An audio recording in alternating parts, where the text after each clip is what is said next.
As ek vir jou daardie simbole wys, dan sal jy dit dadelik herken as die getal 3. Dit is hoe ons 3 herken. Kyk op hoeveel verskillende maniere kan hy geskryf word, maar dit bly nog steeds iets wat jy dadelik sal herken as die getal 3.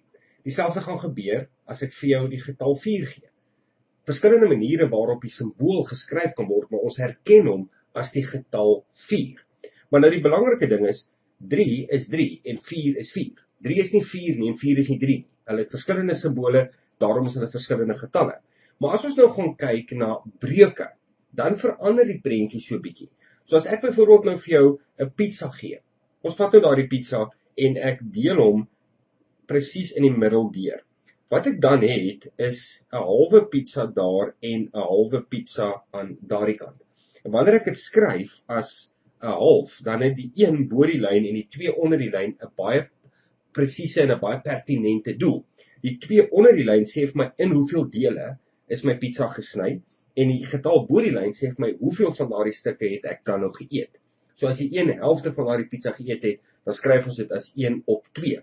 As ek nou sou gaan en ek vat daardie pizza en ek gaan deel hom eerder in 4 stukke, dan beteken dit ek het nou 1/4, 1/4, 1/4 en 1/4.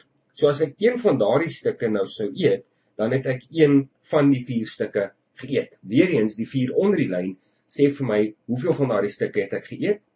En hoeveel stukke is die pizza gedeel en die een bo die lyn sê vir my hoeveel van daardie pizza se stukke het ek dan nou geëet. Maar as ek 2 van daardie kwarte dan nou eet, 2 van daardie stukke, dan beteken dit mos nou eintlik ek het 2 van die 4 geëet.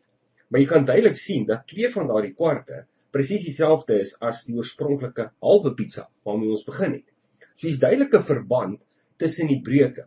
En basies waarop dit neerkom, is dat ons breuke op 'n ander manier kan skryf, maar ons behou dieselfde waarde. En dit is wat bekend staan as ekwivalente breuke.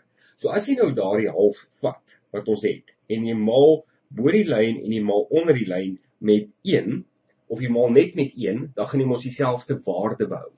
Want enigiets maal met 1 bly presies dieselfde. Dit ken jy.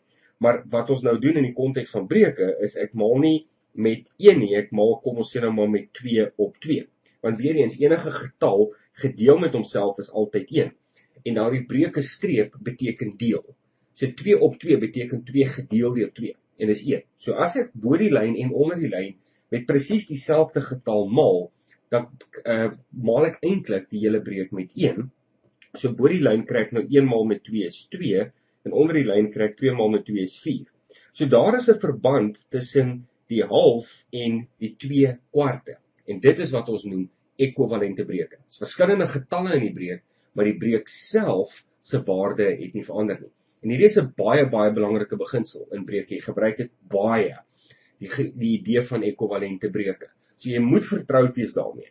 En as ons byvoorbeeld nou daardie 2/4 vat en ek sê kom ons vereenvoudig dit deur te sê wat gaan in 2 en in 4 kan ingaan? Wel is die getal 2.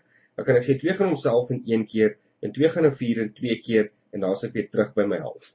So wanneer ek breuke vereenvoudig, skep ek eintlik ook nog steeds ekwivalente breuke.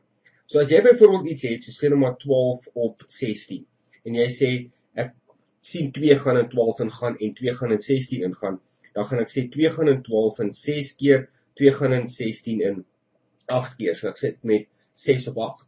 Maar, wag 'n bietjie, 2 kan weer 'n keer werk, so 2 gaan in 6 in 3 keer en 2 gaan in 8 in 'n totaal van 4 keer, so ek bly oor met 3/4.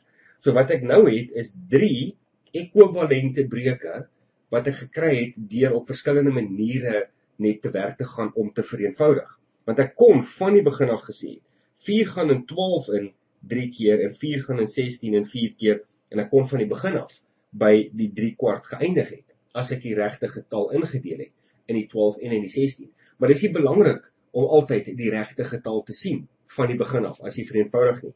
Soos jy gesien het, kan ons dit in stappe doen, totdat daar niks verder is wat bo en onder die lyn kan indeel nie. Die belangrike beginsel vir jou om te onthou is net, wanneer ek vereenvoudig, skep ek eintlik nog steeds ekwivalente breuke. So hierdie gedagte van ekwivalente breuke, waar jy bo die lyn en onder die lyn met presies dieselfde getal maal, dit is baie belangrik vir jou om te ken en te verstaan.